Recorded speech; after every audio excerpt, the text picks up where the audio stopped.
तो ठीक है, फिर आज अगला लेक्चर एटॉमिक स्ट्रक्चर पे। तो एक बार फिर से विश्वास के साथ केमिस्ट्री की बात जो मैं पढ़ाने जा रहा हूं, तो पहले उसकी थोड़ी भूमिका बना लेते हैं। जैसे हम सीढ़ी पे चलते हैं बेटा, सीढ़ी देखी है छत पे जाने के लिए, तो छत पे जाने के लिए जब हम सीढ़ी पे चढ़ते हैं तो क्या पहला कदम, जब हम चढ़ते हैं तो क्या पहला कदम हम पहले जीने पे रखते हैं या 10वें जीने पे रखते हैं, यानी पहले स्टेप पे रखते हैं या 10th स्टेप पे रखते हैं? पहले स्टेप पे रखते हैं। तो अगर पहले स्टेप पे रखते हैं, दूसरा कदम दूसरे स्टेप पे, तीसरा कदम तीसरे स्टेप पे, चौथा कदम चौथे स्टेप पे, और धीरे धीरे हम चढ़ते चले जाते हैं। ठीक इसी तरीके से जैसे हम पहला कदम पहले स्टेप पे रखते हैं, वैसे ही जब हम इलेक्ट्रॉन की फिलिंग करते हैं, कहां पर? ऑर्बिटल्स में, एटम्स के अंदर जब हम इलेक्ट्रॉन की फिलिंग करना शुरू करते हैं ऑर्बिटल्स में, यानी किसी शेल के ऑर्बिटल्स में, तो हम क्या करते हैं? हम एक एक करके इलेक्ट्रॉन को इंक्रीजिंग ऑर्डर ऑफ एनर्जी में भरते जाते हैं। क्या कहा मैंने? Increasing order of energy. ये मैं क्या कह रहा हूं? जीना जैसे चढ़ते हैं, मेरा बेटा, मेरा बच्चा, मेरा लाल, जैसे जीना चढ़ते हैं तो एक एक कदम बढ़ता जाता है। हर अगले स्टेप की एनर्जी पहले से ज्यादा होती है। हर स्टेप की एनर्जी पहली स्टेप से ज्यादा होती है। इसका मतलब क्या हुआ? हम एक एक step increasing order of energy में बढ़ते हैं। फिर थोड़ी सी सांस ली, फिर आगे बढ़ गए, फिर थोड़ी सी सांस ली, आगे बढ़ गए। कहने का मतलब हम एनर्जी बढ़ाते जा रहे हैं। ठीक वैसे ही जब हम इलेक्ट्रॉन को भरते हैं एटम्स के ऑर्बिटल्स में, मेरी बात को ध्यान देना, एटम्स के ऑर्बिटल यानी शेल को मैं शामिल करते हुए बात कर रहा हूं, तो हम कैसे भरते हैं? Increasing order of energy. ये टर्म याद रखिए। और ये जो टर्म है इंक्रीजिंग ऑर्डर ऑफ एनर्जी, ये मेरा बेटा, जो इंक्रीजिंग ऑर्डर ऑफ एनर्जी की बात कर रहे हैं हम लोग, ये हम देखेंगे किस तरीके से? ये हम देखेंगे n प्लस एल की वैल्यूज के हिसाब से। n प्लस एल की वैल्यूज है ना बेटा, values of n plus L. अब आप सोचोगे n क्या है? n हमारा है प्रिंसिपल क्वांटम नंबर, और l क्या है? Azimuthal quantum number. Azimuthal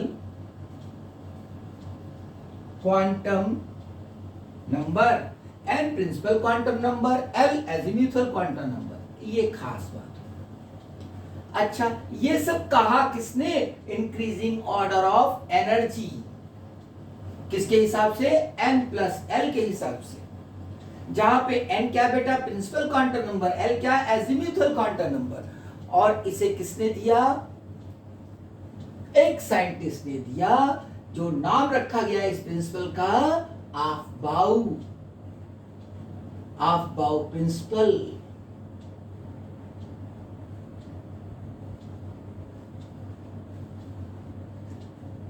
आफबाउ principal.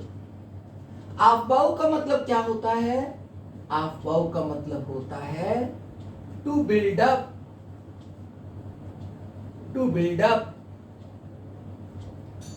यानी हम कैसे बनाते हैं? बिल्डअप का मतलब कैसे भरते हैं इलेक्ट्रॉन्स को एटम्स के अंदर, वो आफबाउ प्रिंसिपल कहलाता है।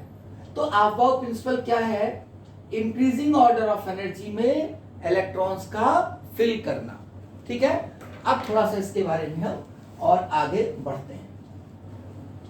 ये बात तो समझ में आ गई, दिमाग में बैठ गया कि आफबाउ प्रिंसिपल है क्या, है ना? मैं लिख देता हूं, आफबाउ प्रिंसिपल। आफबाउ प्रिंसिपल क्या है? To fill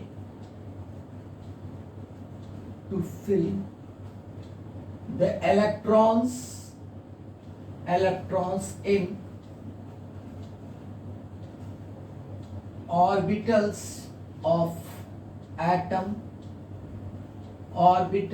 of atom, in increasing order of energy, increasing order of energy. अब ये एनर्जी किसके हिसाब से होती है बेटा? E proportional to n plus L, यानी n प्लस एल की वैल्यू जितनी ज्यादा होगी एनर्जी उतनी ज्यादा होगी। n प्लस एल की वैल्यू जितनी ज्यादा होगी एनर्जी उतनी ज्यादा होगी। जिसके n प्लस एल की वैल्यू ज्यादा होगी मेरा बेटा वो बाद में भरा जाएगा। यानी इसका मतलब जिस स्टेप की एनर्जी ज्यादा होगी उस पर हम बाद में पहुंचेंगे। इसीलिए हम छठे, सातवें, आठवें स्टेप पे बाद में पहुंचते हैं, पहले किस पे पहुंचते हैं? फर्स्ट स्टेप पे। ओके, तो अब ये आया।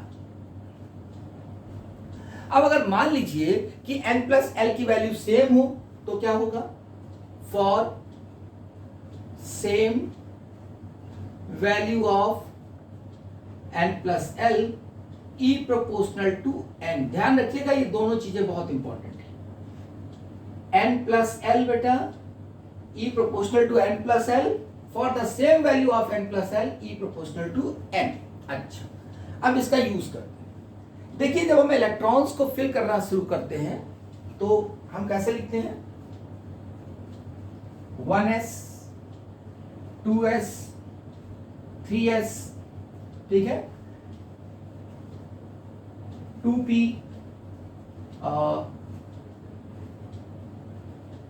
4s 3d 3p 4p। ये मैंने एक रैंडम ऑर्डर में लिख लिया, ये मैंने एक रैंडम ऑर्डर में लिख लिया जो कि हमें अरेंज करना है in increasing order of energy. अब देखो बेटा ये 1 क्या है? जैसे अगर 1s की बात करें तो 1 क्या है? n की वैल्यू। s क्या है? सबशेल। इसका मतलब बेटा अगर मैं 1s लिख रहा हूं तो 1 का मतलब है ये शेल, ये शेल है। और शेल का मतलब क्या हुआ? शेल का मतलब है प्रिंसिपल क्वांटम नंबर, यानी n इज इक्वल टू 1। और s क्या है? सबशेल। तो सबशेल का मतलब एजीम्यूथल क्वांटम नंबर, यानी l पर बात करेंगे हम यहां पर। तो अगर 1s के लिए हम n प्लस एल की बात करें तो क्या होगा? देखो ये पिछले वीडियोस में देखिए, रिवाइव करिए उसको कि l की वैल्यूज क्या होती थी। यहां पर मैं बता देता हूं, n की वैल्यू 1 लिखोगे और s के लिए l की वैल्यू कितनी होती है? 0, तो ये हो जाएगा 1। ठीक है, ये यहां पर आया, यानी 1s के लिए हमने n प्लस एल क्या लिखा? n की वैल्यू 1, l की वैल्यू 0, 1 प्लस 0 इक्वल टू 1। ठीक है, तो अब बस हम यहां पर n प्लस एल लिखने जा रहे हैं, इसको ध्यान से देखिए। देखिए बेटा 1s 1 plus 0, 2s 2 plus 0, 3s 3 plus 0, 2p 2 plus 1। Yes, p की वैल्यू जो होगी, p के लिए l की वैल्यू, p के लिए l की वैल्यू कितनी होगी? 1। 4 प्लस 0 3d, 3 प्लस 2 d के लिए अगर d सबशेल की बात करेंगे तो उसमें l की वैल्यू क्या हो जाएगी? 2। 3p 4p। ठीक है, ये मैंने क्या चीजें लिखी बेटा? n plus L. आप लोग सोच रहे होंगे कि साइड में पीरियोडिक टेबल अभी तक क्यों लिखी हुई है? अभी बेटा हमें पीरियोडिक टेबल का काम पड़ता रहेगा, तो इसलिए मैंने पीरियोडिक टेबल को लिख रखा है। पीरियोडिक टेबल का काम लगातार हमें पड़ेगा जब तक कि मैं पीरियोडिक प्रॉपर्टीज की बात ना कर लूं, तो हमें ये तब तक ऐसे ही रखनी है। ठीक है, अब देखिए यहां पर ये वैल्यू कितनी आई? 1, ये कितनी है? 2, ये 3 है बेटा, ये 3 आ गई, यहां पर 4 है, ये 5 है, यहां पर ये 4 है और ये 5 है। अब जिसके n प्लस एल की वैल्यू सबसे कम होगी उसकी एनर्जी भी सबसे कम होगी, तो सबसे पहले वही भरा जाएगा। सबसे पहले कौन भरा जाएगा? जिसकी एनर्जी सबसे कम होगी। ये कौन सा रूल है? ऑफबाउ प्रिंसिपल है। तो यानी ऑफबाउ का मतलब ये टू बिल्ड अप, तो how the orbitals of the shell are build up, यही यहां पर बताया गया। ठीक है, तो अब देखो 1s सबसे पहले आएगा 1s, सबसे कम एनर्जी इसकी, 1s की एनर्जी सबसे कम। मैं इसको यहां पे लिखता हूं, जिसमें हम ऑर्डर में बनाते जाएंगे। 1s की एनर्जी सबसे कम बेटा, थोड़ा नीचे ध्यान से देखिए 1s। अब उसके बाद देखो 2 आ रहा है, इसका मतलब उसके बाद 2s, क्योंकि इसके बाद वैल्यू ये है। अब बात प्रॉब्लम आ रही है, 3 यहां भी है 3 यहां भी है, तो जब n प्लस एल की वैल्यू सेम होगी बेटा, जब n प्लस एल की वैल्यू सेम होगी तो हम किससे कंपेयर करेंगे, n की वैल्यू से। अगर n प्लस एल की वैल्यू सेम है तो किससे कंपेयर करेंगे, n, यानी n की वैल्यू जिसकी ज्यादा उसकी e की वैल्यू ज्यादा। तो यहां पर देखिए किसकी वैल्यू एनर्जी की कम होगी, 2p की, फिर उसके बाद 3s। देखो यहां पर n ये है और n ये, जिसकी वैल्यू n की कम उसकी एनर्जी कम, 2p उसके बाद 3s। अब देखिए 3 हो गया, अब 4। अब देखिए यहां पर 4 है बेटा, यहां पर 4s, यानी इसको हमें कंपेयर करना है और किसको कंपेयर करना है, 3 प्लस 1 यानी ये, इन दोनों को कंपेयर करना है। अगर n प्लस एल की वैल्यू सेम है तो पहले कौन आएगा, जिसके n की वैल्यू कम है, यानी ये आया 3p, फिर आ गया 4s,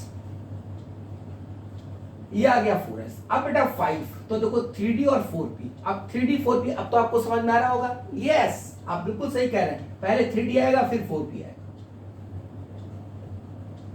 फिर 4p आएगा, ठीक है, यानी ये इंक्रीजिंग ऑर्डर ऑफ एनर्जी हो गया, हम 4p तक पहुंच गए। अब हम लोग इसको हटाते हैं, ठीक है, आगे के ऑर्बिटल्स को लिखते हैं।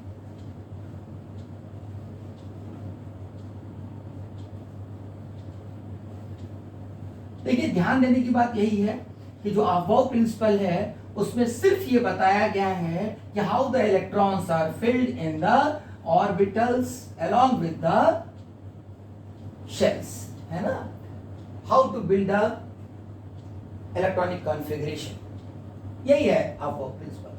तो अब मैं इसमें बात करता हूं आगे की।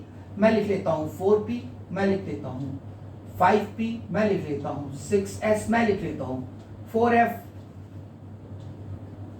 ठीक है, 5p हो गया, 6p, 5s लिखता हूं, इसके बाद 6p लिख लेता हूं।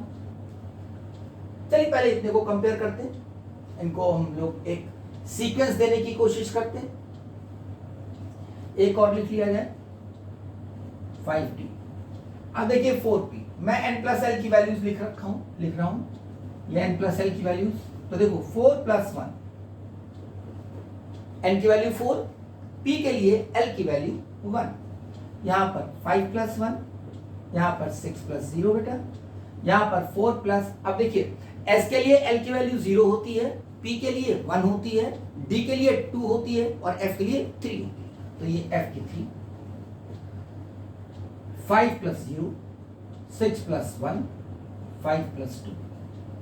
जरा इनको लिखा जाए, ये हुआ आपका 5, 6, 6, 7 और 7 भी आ गया, ये 5, ये 7, ये आ गया 7, ठीक है। अब जरा देखिए यहाँ पर 5 2 दिखाई दे रहा है, 6 2 दिखाई दे रहा है और 7 3 दिखाई दे रहा है, ओके। तो देखो यहाँ पर ये 5 5, तो पहले इनसे निपट लिया जाए। देखो यहाँ पर 5s और 4p में कौन बड़ा होगा, क्योंकि n प्लस एल सेम है, तो 4 और 5 से, यानी 4p के बाद आएगा 5p, 4p के बाद 5s, ये 5s।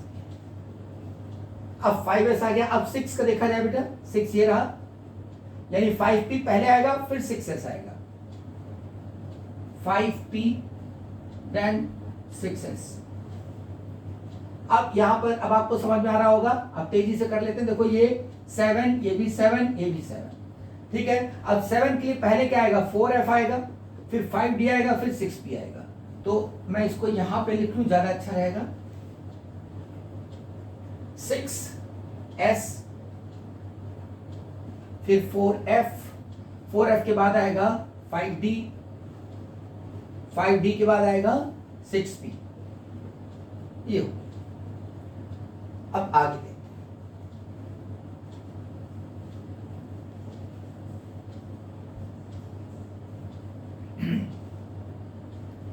अब देखो बेटा यहां पर 6p तक हम लोग पहुंच गए, 6p, 7s, 7p और 5F लिख सकते हैं, 6D लिख सकते हैं। चलो पहले इतना करते हैं, 6P के आगे की बात कर रहे हैं हम लोग। 6 + 1 7 + 0 7 + 1 5 + 3 और ये आपका हो जाएगा 6 + 2। तो यहाँ हुआ 7 बेटा, मैं थोड़ा फास्ट कर रहा हूं। 7, यहाँ 8 हो गया, यहाँ भी 8 है बेटा, ये भी 8 है और ये भी 8 है। ठीक, अब यहाँ पे हम कंपेयर करना शुरू करें। देखो ये 7, तो ये इसमें क्या हो जाएगा, 7S बाद में आएगा, 6P पहले आ जाएगा, तो 6P के बाद 7S। अब देखिए तीनों का 8 8 है, n+l बार बार हम क्या कर रहे हैं, n+l को कंपेयर कर रहे हैं। तो अब यहां पर क्या, सबसे छोटी वैल्यू कहां पर है, ये रहा 5F, तो 5F, उसके बाद 6D, उसके बाद 7P, ये हो गया। अब देखिए यहां पर हमने n+l के हिसाब से, किसके हिसाब से, n+l के हिसाब से हमने ये इंक्रीजिंग ऑर्डर ऑफ एनर्जी लिखा, इसीलिए इसको n+l रूल भी कहते हैं। इसको क्या कहते हैं, n+l रूल। यानी ये जो अफबाउ प्रिंसिपल आपने पढ़ा, बेटा, इसी को हम n+l रूल भी कहते हैं। बहुत खास बात है, बहुत इंपॉर्टेंट। यानी हमने इंक्रीजिंग ऑर्डर ऑफ एनर्जी और ग्रिल्स का निकाल लिया है। मैं थोड़ा सा यहां पर आपको एक चीज दिखाना चाहता हूं, देखिए ध्यान से। 1S हो गया, फिर उसके बाद 2S 2P, फिर 3S 3P। ध्यान से मैं जो बोल रहा हूं उसको देखना। 4S 4P को अगर हम कंसीडर करें, 4S और 4P के बीच में आता है 3D। मैंने क्या कहा, 4S और 4P के बीच में आता है 3D। ऐसे ही 5S और 5S और 5P के बीच में आएगा 4D। तो 4D यहां पर लिख लेते हैं। देखिए 5S और 5S 5P एंड 4D। जरा इसको बेटा अरेंज करिए, अपने आप करिए अरेंज n+l से। जल्दी करिए। देखिए 5 + 0 5 + 1 4 + 2, यहां पर कितना है 5, यहां 6 आएगा और ये कितना आएगा 4 प्लस, ये भी 6 आएगा, 4 + 2 6। तो अब जरा देखिए, सबसे कम ये हो गया 5S। अब इन दोनों का सेम आया तो ये बाद में आएगा और ये पहले आएगा। देखिए n से कंपेयर करिए बेटा, n की वैल्यू इसकी कम है, तो ये 4D पूरा का पूरा इन दोनों के बीच में आ जाएगा। तो जरा सा यहां पर थोड़ा और एक स्टेप बना लेते हैं, 4D देन 5P, और इसको अंडरलाइन कर देते हैं। तो मैंने क्या बताया, 5S और 5P के बीच में 4D आता है, 4S और 4P के बीच में 3D आता है। अब देखिए यहां पर देखिए 6S से, अब 6S से हम 6P तक है, 6S के बाद 4F के बाद 5D के बाद 6P, और फिर ऐसे ही सिमिलरली ये ऐसे। तो ऐसे ही इसको नोट्स बनाइएगा, नोट करने के बाद बिल्कुल ऐसे ही लिखिएगा, ठीक है। मैं एक बहुत इंपॉर्टेंट बात बताता हूं। चलिए अब देखिए यहां पर जो भी मैंने लिखा है ये मुझे कैसे याद होना चाहिए, बिल्कुल एकदम साफ साफ। देखिए ये 1S लिखा है पहले, बस ये जो मैं बताने जा रहा हूं यही इंपॉर्टेंट है। ये तो आप बुक में भी पढ़ लेते हैं, इसको जरा देखिए। ये मैंने लिखा है यहां पर 1S, फिर सेकेंड पीरियड पे आते हैं। देखो ये पहला पीरियड हो गया, 1S में पहला पीरियड हो गया, वो हाइड्रोजन और ये हीलियम पहला वाला पीरियड हो गया। अब दूसरे में आते हैं 2S 2P, मैं थोड़ा दूर लिख रहा हूं, 2S 2P, ध्यान से देखिए बेटा, 2S 2P बिल्कुल ऐसे ही अपनी कॉपी में लिखिएगा, बोल बोल के लिखिएगा कॉपी में। देखिए ये रहा 2S, देखो ये 2S है, इधर देखिए, ये 2S हो गया और ये 2P पूरा है, ये 2P। P में कितना होता है, 6 होता है, 1 2 3 4 5 6, तो 2P। अब उसका 3S 3P, 3S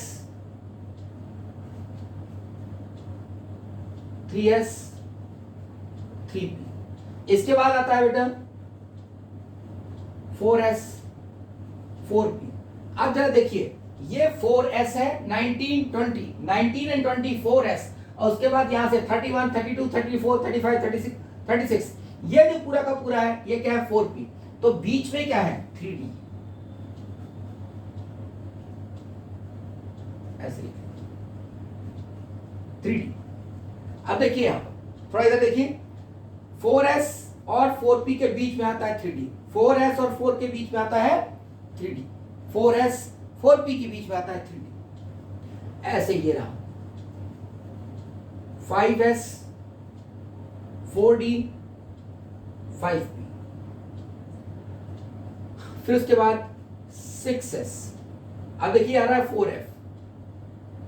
4f 5d and 6p, 7s 5f 4d sorry 6d 6d and 7।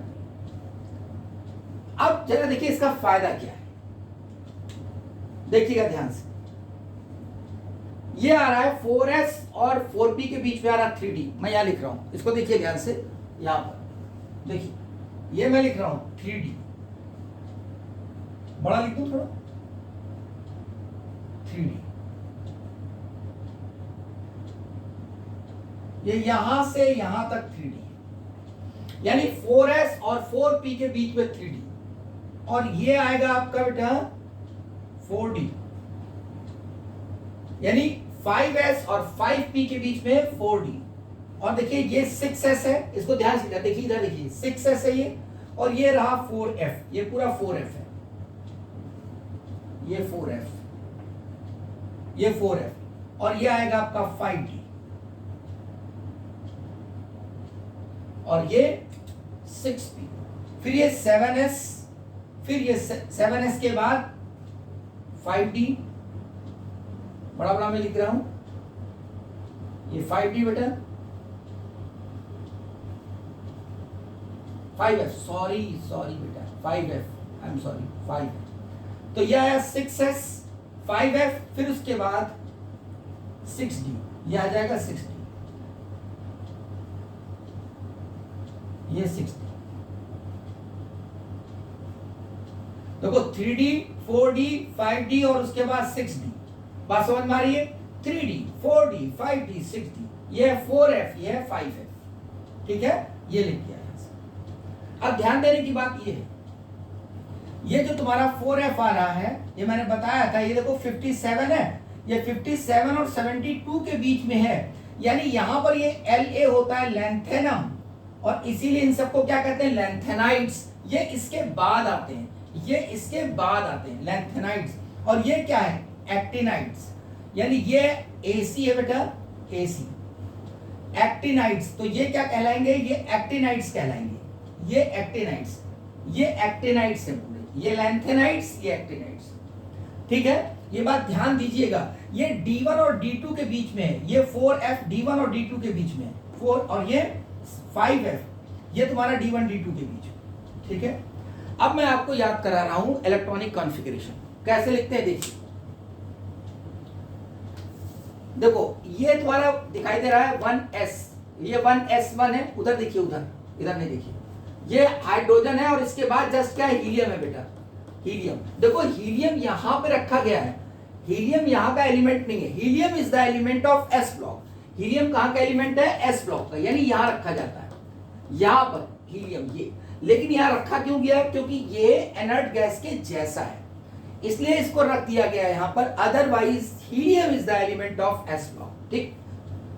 1s2 2s2 2p6 3s2 3p6 4s2, अब यहां पे सावधान, 4s2 के बाद 3d10, 4s2 के बाद 3d10 4p6, फिर उसके बाद 5s2 4d10 5p6, फिर 6s2, अब 6s2 के बाद थोड़ा सावधान, 6s2 के बाद मेरा बेटा क्या आएगा 4f 14, f में कितने होते हैं 14 इलेक्ट्रॉन, तो 6s2 4f14 5d10 6p6, 7s2 7s2 7s2, उसके बाद 5f14 6d10 7p6, तो मैंने जो आपको इलेक्ट्रॉनिक कॉन्फ़िगरेशन इसके थ्रू बताया ये वही लिखा हुआ है। तो इसको याद करने की क्या जरूरत है? इसकी याद करने की कोई जरूरत नहीं, इसको आप सीधे यहीं से करिए। फिर से मैं बोल रहा हूं, मेरे साथ बोलिए। 1s2 2s2 2p6 3s2 3p6 correct. 4s2 3d10 4p6 5s2 4d10 5p6 correct. साथ साथ बोलिए। इसके बाद 6s2 4f14 5d10 6p6 बिल्कुल सही। 7s2 5f14 6d10 and 7p6। इस तरीके से आपको पूरा आपको इलेक्ट्रॉनिक कॉन्फ़िगरेशन याद हो गया। ठीक है, अच्छे से समझ में आया। And this is the entire aufbau principle. अब इस पे प्रॉब्लम्स कैसे बनती हैं, वो जो प्रॉब्लम्स बनती हैं वो मैं नेक्स्ट वीडियो लेक्चर में, इसके नेक्स्ट वीडियो लेक्चर में कि आफबाउ प्रिंसिपल पर प्रॉब्लम्स कैसे कैसे बन सकती हैं वो मैं कराऊंगा। ध्यान रहे आप इस वीडियो को शेयर भी करिए, कमेंट भी करिए, और तभी मैं आगे वीडियो बना पाऊंगा कि मुझे भी लगे कि हाँ आप लोगों को कोई फायदा हो रहा है। Okay, that's all.